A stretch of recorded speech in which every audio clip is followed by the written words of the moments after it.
जयपुर स्थित pink city press club में गत दिनों 31वां स्थापना दिवस समारोह आयोजित किया गया। 19 अक्टूबर से लेकर 23 अक्टूबर तक 5 दिवसीय इस स्थापना दिवस समारोह में कई कार्यक्रम पिंक सिटी प्रेस क्लब में आयोजित किए गए। इसी संदर्भ में 20 अक्टूबर को यहां पर अखिल भारतीय कवि सम्मेलन आयोजित किया गया, जिसमें प्रदेश स्तर के और राष्ट्रीय स्तर के कई कवियों ने भाग लिया। मंच संचालन हास्य व्यंग्य कवि शंकर शिखर ने किया। अब आप इस एपिसोड में शंकर शिखर को सुनिए। मैं आपको बता दूं, मेरा परिचय इन्होंने दिया। मेरा परिचय थोड़ा सा मैं अलग भी बनाकर रखता हूं। वो परिचय मैं आपको बताता हूं, आपको पसंद आ जाए तो एक भी हाथ खामोश ना रहे और मुझे बताए कि हम इसी कवि सम्मेलन की मुद्रा में हैं कि सहज सौम्य सुशील और गुणवान। वाह क्या नहीं, ऐसा नहीं है? आवाज इसकी खोल दो, डरो मत आप। इससे बाहर तो आवाज जानी नहीं है और कम ज्यादा करो मत। माइक वालों की आदत होती है सेटिंग करने के बाद छेड़छाड़ करते हैं। भाई जब सेटिंग होगी तो फिर काहे की छेड़छाड़? एक बार कर दी बस कर दी। देखो मैंने 3 कवियत्री बुला रखी है, सेटिंग में कोई कमी है, लेकिन मैं छेड़छाड़ नहीं करूंगा। ये होता है तमीज।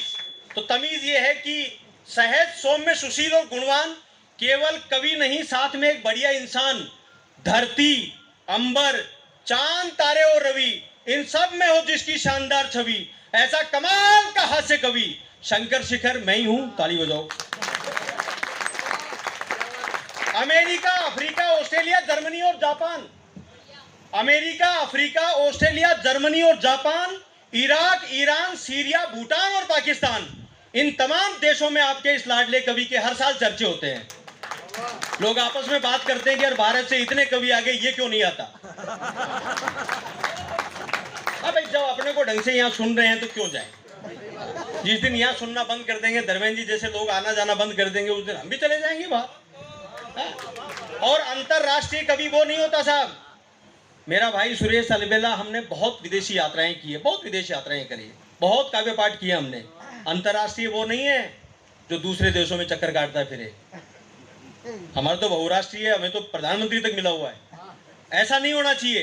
अंतरराष्ट्रीय वो है जो अन्य राष्ट्रों में और यहाँ में अंतर स्पष्ट कर सके। ऐसे कवियों को सुनने की आपकी इच्छा होनी चाहिए। मैं शेखावाटी से आता हूँ, पुष्पेंद्र जी आप तो जानते हो, अपने वहाँ हाथ से बहुत सहज और सरलता से निकल के आता है। एक आदमी जिसको ऊंचा सुनाई देता वो बस का कंडक्टर, और जो सवारी आई उसको भी ऊंचा सुनाई देता। बस का कंडक्टर ऊंचा सुन रहा है, सवारी ऊंचा सुन रही है, तो सवारी ने आते ही पूछा बस कंडक्टर से, बोले भाई साहब ये बस दिल्ली जाएगी क्या? उसने कहा नहीं, ये बस तो दिल्ली जाएगी। उसने कहा नहीं, ये बस तो दिल्ली जाएगी, और अगली पंक्ति है तालियों वाली। तो उसने कहा नहीं, ये बस तो दिल्ली जाएगी। तो यात्री ने कहा माफ करना, मैंने सोचा ये बस दिल्ली जाएगी। तो जो बार बार दिल्ली जा रहे हैं उनको समझ में नहीं आ रहा है, ऊंचा सुनाई दे रहा है। मेरी बात जहां तक पहुंच जाए बीच बीच में तालियां बजा के मुझे बताते रहना। शेखावाटी में क्या जी, होली के दिनों में पुष्पेंद्र जी 2 लोगों को गांव में चोरी के आरोप में पकड़ लिया राहुल जी। तो चोरी के आरोप में पकड़ा धर्मेंद्र जी, तो उनका मुंह काला करके, पुलिस की व्यवस्था नहीं रखते वहां, मुंह काला करके गधे पे बैठा के जुलूस निकाल रहे दोनों का। अब चोरों की जिंदा दिली देखो, अगर आदमी झुंझुनू का है तो उसकी जिंदा दिली देखो आप। पहला चोर दूसरे चोर से कह रहा है चौराहे पर उतारते ही, बोलो कुछ भी कह यार, गधे मजबूत थे, वरना रास्ते में गिर जाते तो बता गांव में क्या इज्जत रह जाती।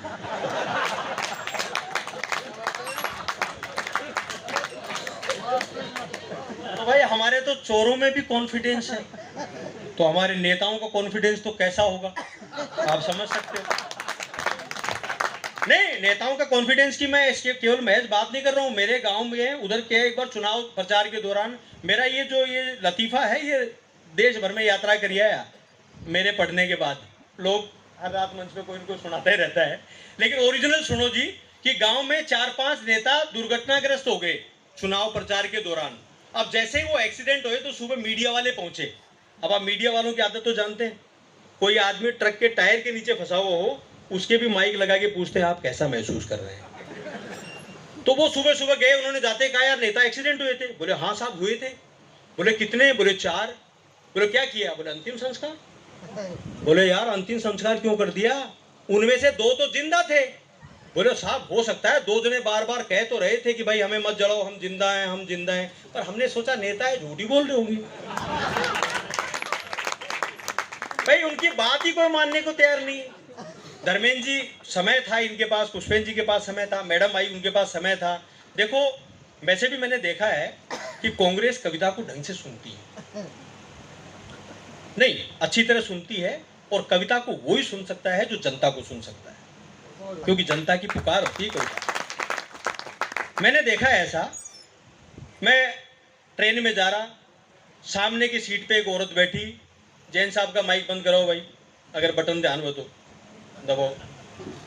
मैं ट्रेन में जा रहा, सामने की सीट पे एक औरत बैठी, उस औरत के साथ 3-4 बच्चे, और राजनीति पे इससे शुद्ध और इससे बढ़िया व्यंग्य आपने कभी सुना नहीं होगा। आनंद आ जाएगा, पूरी जनता को भी, धर्मेंद्र जी आपका भी आशीर्वाद मिलेगा कि उस महिला के साथ 3-4 बच्चे रोशन जी, और हर बच्चे में 5 साल का अंतर। मैंने कहा जी हर बच्चे में 5 साल का अंतर, ये क्या बात है? वो बोली जी मेरे घर वाले एमएलए हैं, चुनाव जीतते एक बार घर आते हैं। इतनी देर में बर्थ के ऊपर से एक बच्चे की रोने की आवाज आई। इतनी देर में, मंच भी ध्यान चाहता हूं मंच का भी, इतनी देर में बर्थ के ऊपर से एक बच्चे की रोने की आवाज आई, उसमें केवल 1.5 साल का अंतर। मैंने कहा जी ये 5-5 साल वाले तो नेताजी के बेटे हैं, ये 1.5 साल वाला क्या नेताजी का भतीजा है? वो शर्माती बोली जी एक बार मध्यावधि चुनाव आ गया, ये उसका नतीजा है। बढ़िया क्या? वो तो बढ़िया ही चलेगा। हाँ आज की रात जितने लोग हैं वो बढ़िया है, तो अपन भी बढ़िया ही करेंगे। तो मैं शेखावाटी से आता हूँ, तो हमारे वहाँ छोटी छोटी, मैं ट्रेन में जा रहा भाई साहब, एक बार इतनी रियल घटना बता रहा हूँ आपको कि एक जयपुर से बैठी हुई सवारी ने टीटी को कहा कि यार अहमदाबाद आते जगह देना, ट्रेन जा रही मुंबई। अब टीटी भी अपनी साइड के होते हैं भोले आदमी, उसने कह दिया बोले ठीक है जगह दूंगा। अब टीटी भी सो गया रात को, सवारी भी सो गई। हमने देखा कि सुबह मुंबई सेंट्रल पे उस टीटी की गलपटी पकड़ रखी उस आदमी ने, और कहा कि यार तेरे को शर्म नहीं आती, भारतीय रेल में नौकरी करता है, तू मेरे को अहमदाबाद में जगह नहीं सकता था। उसने कहा भाई साहब गलती हो गई, कोई बात नहीं। बोले नहीं गलती क्या हो गई यार, तू ऐसे गलती करता रहेगा भारतीय रेल कभी भिड़ भी जाएगी। वो बार बार उसको गालियां दे रहा। मैं उधर से निकला तो मैंने कहा जी गाली क्यों दे रहे हो? और मैंने टीटी को जवाब दिया, मैंने कहा यार आप भी इसकी सुने जा रहे हो, इसको जवाब नहीं दे सकते, ये आपका काम थोड़ी है कि आप यात्री को जगाओगे। उसने कहा जी गाड़ी निकाल लेने दो। गाड़ी ये क्या निकाल रहा है, गाड़ी तो वो निकाल रहा होगा जिसको मैं अहमदाबाद में उतारिया है।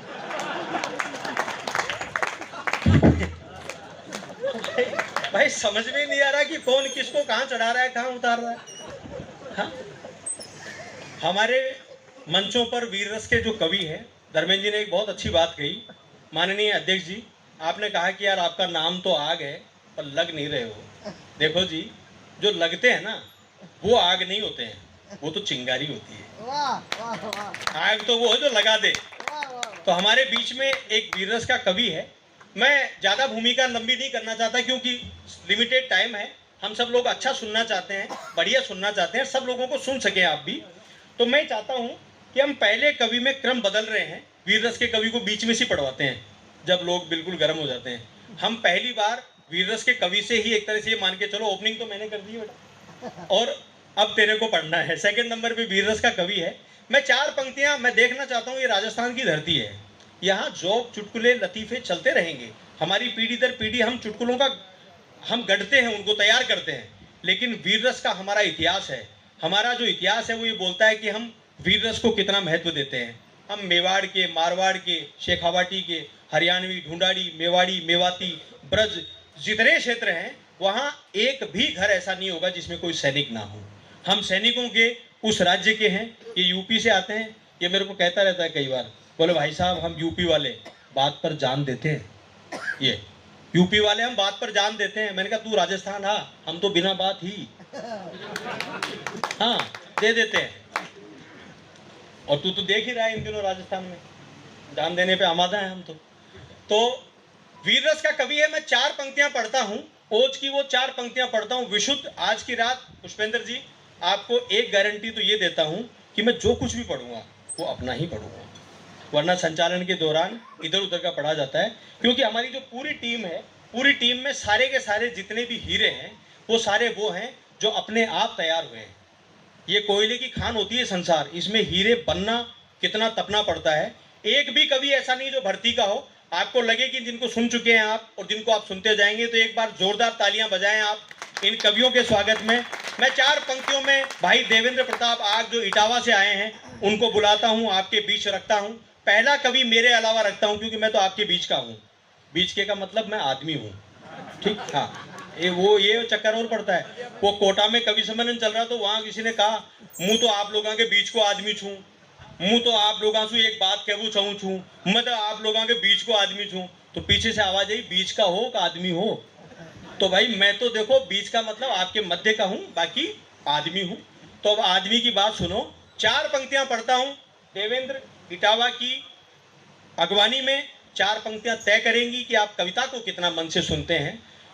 कि तुम कहते हो सैनिक शहीद का दर्जा पाए बैठे हैं। राजनीति पे बड़े आरोप लगते हैं। वो ये कहते हैं कि साहब ये ऐसे ऐसे बयान दे जाते हैं कि यार तुम सिपाहियों का कितना करें, हम तुम सैनिकों का कितना करें। अगर मान लो कोई शहीद हो गया तो हमने दे दिया ना, उसका जो पैकेज है उसको वो दे दिया, 25 लाख रुपए दे दिए, जमीन दे दी, पेट्रोल पंप दे दिया। तो कहीं जब ये आरोप लगते हैं तो कवि की भाषा ये हो जाती है। मैं आपके बीच चौथी पंक्ति पे मैं देखना चाहता हूं कि आप ओज को कैसा सुनेंगे, देवेंद्र को कैसा माहौल देंगे। कि तुम कहते हो सैनिक शहीद का दर्जा पाए बैठे हैं, तुम कहते हो सैनिक शहीद का दर्जा पाए बैठे हैं। तुम कहते हो, मैं ये पहली वाली लाइन तब तक पढ़ूंगा जब तक आगे वाली लाइन ठीक नहीं हो जाएगी। तुम कहते हो सैनिक शहीद का दर्जा पाए बैठे हैं, भूल गए हम इन सांसों का कर्जा खाए बैठे हैं। तुम कहते हो सैनिक शहीद का दर्जा पाए बैठे हैं, भूल गए हम इनकी सांसों का कर्जा खाए बैठे हैं। और हंसते हंसते अमर किया है। सैनिक क्या बड़ा काम करता है, हंसते हंसते अमर किया है मृत्यु के वरदान को। और हिम्मत है तो नेता भेजे सीमा पर संतान को, हिम्मत है तो नेता भेजे सीमा पर संतान को।